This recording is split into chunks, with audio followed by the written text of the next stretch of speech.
towards that.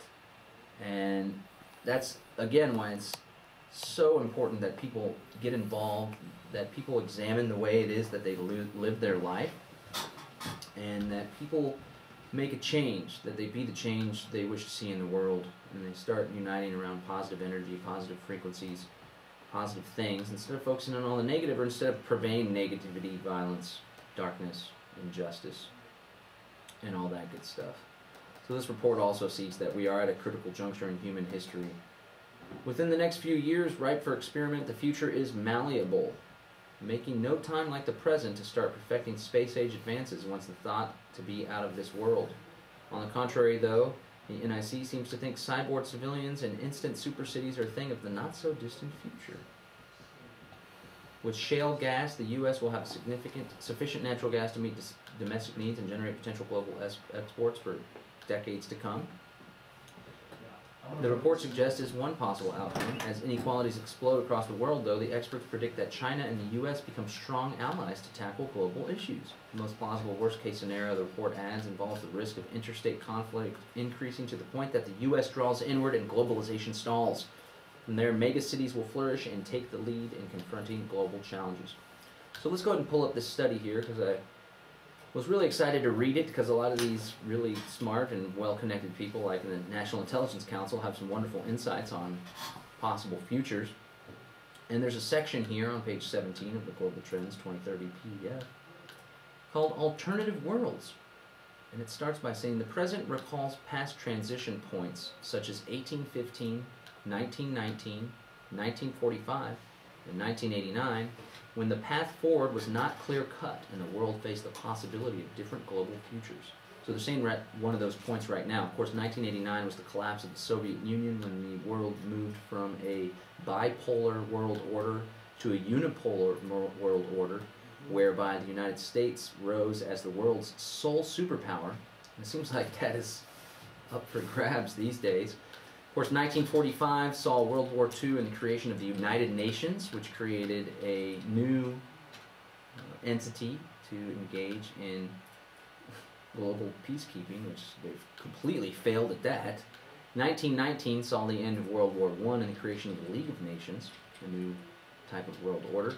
1815, I guess, was shortly after the War of 1812. Maybe Clay can fill us in on what was 1815 all about. 1815, John, was the concert of Europe after the Napoleonic Wars ended, when Napoleon's army was actually destroyed in Russia because of the winter. Same thing that happened to the Hitler and Nazi Germany. Basically, they got together. I'm sorry, I'm messing up the names here. The English guy, well, the names aren't important. The English and the French and the Russians all got together, and they set up what would be peace in Europe for 100 years, but along with that came kind of the precursor to globalism in Europe. It was called the Concert of Europe, and I forget where it was held, but somewhere on the continent. Interesting. That's why we keep Clay DeFoe around, ladies and gentlemen, for tidbits like that. So there's 4 years in the past 2 centuries that have been major years, and this report says that we're in one of those points right now. We have more than enough information to suggest that however rapid change has been over the past couple decades, the rate of change will accelerate in the future. So the study then lays out 4 potential future scenarios on what the world might be like. The first one is stalled engines. Stalled engines is essentially a worst-case scenario where there is global instability, where the U.S. continues to rise in predominance but fails to cooperate with China, where we have potentially a new bipolar world.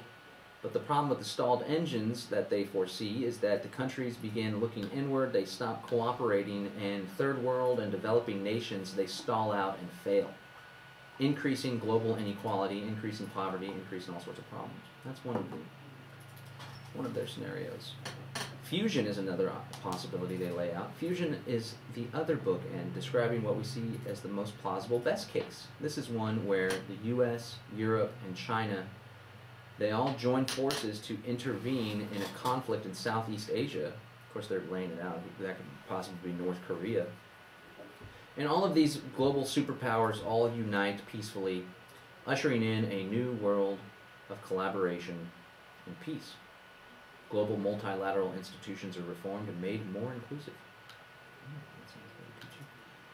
And then the third scenario is genie out of the bottle. This is a world of extremes. Within many countries, inequalities dominate, leading to increasing political and social tensions. Between countries, there are clear-cut winners and losers. For example, countries in the Eurozone core, which are globally competitive, do well, while others on the periphery are forced to leave the EU. The EU single market barely functions. That's one of the alternatives. And then my favorite alternative, and this is the alternative which I will be dedicating every hour of my life to creating, because it's my opinion that this will be the only way that we can create an environment where human beings are able to live to their full potential and maybe potentially reach eudaimonia one day, a state of well-being where everyone's living peacefully and living to their full potential. That is the non-state world. And this